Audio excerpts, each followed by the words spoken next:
महिला जो घायलों के चित्कार और सैकड़ों लाशों में अपने पति के लाश के पास सारी रात गुजारती है। छोटा बच्चा जो मर रहा था, वो पानी के लिए तरस रहा था, वो उस महिला से बोलता है कि तुम कहीं मत जाना, और मर जाता है। वहाँ मानव रक्त की बू सूंघकर आवारा कुत्ते खींचे चले आ रहे थे। सिर के ऊपर चीलें मड़रा रही थी जो मरे और घायल लोगों का मांस नोच रही थी। दोस्तों, यह महिला कोई और नहीं बल्कि जलियांवाला बाग की आई विटनेस रत्ना देवी थी। हाँ दोस्तों, मैं इतिहास के सबसे निर्मम नरसंहारों में से एक जलियांवाला बाग नरसंहार की बात कर रहा हूँ। आज से लगभग 105 साल पहले 13 अप्रैल सन 1919 बैसाखी का दिन, उस बैसाखी के दिन जलियांवाला बाग में एक शैतान उतरा था। वो शैतान था जनरल डायर। जलियांवाला बाग की पृष्ठभूमि समझने के लिए हम बात करेंगे फरवरी 1919 की। अंग्रेज सरकार रॉलेट एक्ट नाम की एक बिल लाई। इस बिल के माध्यम से अंग्रेज अदालत में बिना मुकदमा चलाए भारतीयों को जेलों में बंद कर सकते थे। यानी कि अंग्रेज सत्ता का ये ऐसा कानून था जहां भारतीयों को न अपील का, न दलील का, न ही वकील करने का अधिकार था।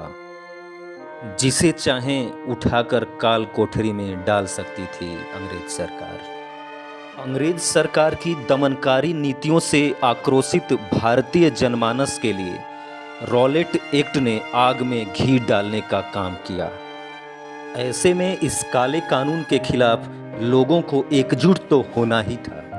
इसी का असर रहा कि 8 अप्रैल को गांधी जी के नेतृत्व में सारा देश ब्रिटिश सत्ता के इस कानून के खिलाफ उठ खड़ा हुआ। इस विरोध की सबसे तेज आग लगी पंजाब में। इस दौरान यहाँ हिंदू, मुस्लिम, सिख एकता की ऐसी बानगी देखने को मिली कि अंग्रेजी सत्ता के होश उड़ गए। लेकिन पंजाब में विरोध का ये आग तब और ज्यादा दहक उठा जब अप्रैल को अमृतसर में 2 बड़े सामाजिक नेता डॉक्टर सैफुद्दीन किचलू और डॉक्टर सत्यपाल को गिरफ्तार कर लिया गया, जिसके विरोध में पंजाब में जगह जगह छिटपुट वारदातें होने लगी।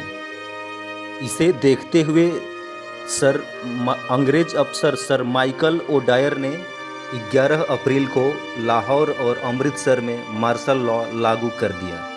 13 अप्रैल सन 1919 को शाम 4 बजे तक रॉलेट एक्ट का विरोध करने के लिए हजारों की संख्या में जलियांवाला बाग में एक सार्वजनिक बैठक के लिए लोग एकत्रित होने लगे। बैठक एकदम शांतिपूर्ण और भीड़ एकदम निहत्थी थी, लेकिन जनरल डायर के सर पर तो जैसे खून सवार था। 1920 की हंटर कमीशन के अनुसार जनरल डायर 25 गोरखा और 25 बलूचियों सैनिकों के साथ वो राइफल से लैस थे। इसके साथ 40 गोरखा सैनिक भी, जिनके पास केवल खोखरी 2 बख्तरबंद गाड़ियां भी थी, के साथ वो बाग में दाखिल हुआ और हथियारबंद सैनिकों के साथ उसने मार्ग को बंद कर दिया। उसने इस सभा को सरकारी आदेशों का उल्लंघन माना। निहत्थी भीड़ पर गोलियों की बरसात करवा दी। भीड़ में बच्चे, बूढ़े, औरतें, जवान सभी थे, फिर भी उसे दया नहीं आई। फायर के आदेश के साथ ही सैनिकों ने भीड़ पर गोलियां दागनी शुरू कर दी। गोलियों के तड़तड़ाहट की आवाज़ गोलियां खत्म हो जाने के बाद ही बंद हुई। अनुमान के अनुसार कुल 1650 राउंड फायरिंग हुई थी। उस वक्त वहां पर करीब 10 से 12 हज़ार की भीड़ जमा थी। ब्रिटिश रिपोर्ट के मुताबिक उस नरसंहार में 379 लोगों की जानें गई, लेकिन तत्कालीन भारतीय मीडिया और प्रत्यक्षदर्शियों के अनुसार मरने वालों की संख्या 1000 से भी ज़्यादा थी। कई बूढ़े, बच्चे, महिला और जवान को एक साथ ही मौत के आगोश में सुला दिया गया था। लेकिन इतने क्रूरतम हादसे के बावजूद ना तो ब्रिटिश सरकार झुकी, ना तो जनरल डायर को सजा मिली। भारतीय नेताओं ने हत्या के जवाब में अपना विरोध प्रदर्शन और गुस्सा जाहिर किया। नोबेल पुरस्कार विजेता कवि रविंद्रनाथ टैगोर ने अपना नाइटहुड की उपाधि विरोध में लौटा दी। गांधी ने अपने पदक लौटा दिए। कांग्रेस द्वारा भी जांच आयोग का गठन किया गया। सबने जनरल डायर के खिलाफ कठोर कार्रवाई का आह्वान किया, लेकिन हंटर कमीशन द्वारा जनरल डायर और उसके बॉस वो डायर को अत्यधिक बल प्रयोग के लिए केवल फटकार लगाई गई। इन दोनों को कोई सजा नहीं दी गई। इस घटना ने हर एक भारतीयों को अंग्रेजों के असली चेहरे से रूबरू करवा दिया। इसने स्वतंत्रता आंदोलन की दशा और दिशा दोनों बदल दी। आंदोलन और तीव्र हो गया और कुछ ही समय बाद असहयोग आंदोलन के रूप में व्यापी आंदोलन की नींव पड़ गई और मात्र 27 वर्षों के बाद अंग्रेजों को भारत छोड़ने के लिए मजबूर होना पड़ा।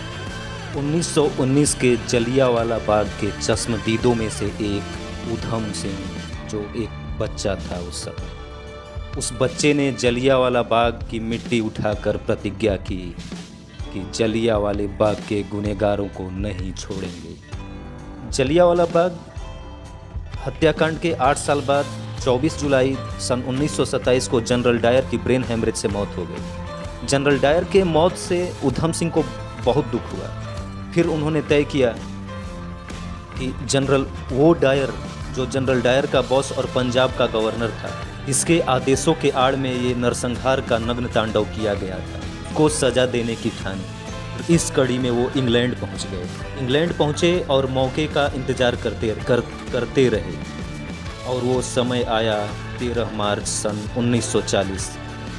उस दिन लंदन के रॉयल सेंट्रल एशियन सोसाइटी का एक फंक्शन था और उस फंक्शन में एक स्पीकर के तौर पर पहुंचा था। उधम सिंह ने एक मोटी किताब के 20 पन्नों को रिवॉल्वर के शेप में काटकर लोडेड रिवॉल्वर लेकर उस हॉल में पहुंचे और भारत माता की जय घोष के साथ डायर के सीने में रिवॉल्वर की गोलियां उतार दी। अपना काम पूरा करने के बाद उधम सिंह वहां से भागने की कोशिश की। उसके 2 महीने बाद 31 जुलाई 1940 को लंदन की एक जेल में उधम सिंह को फांसी दे दिया गया। जलियांवाला बाग हत्या का बदला लेने के लिए उधम सिंह ने जो किया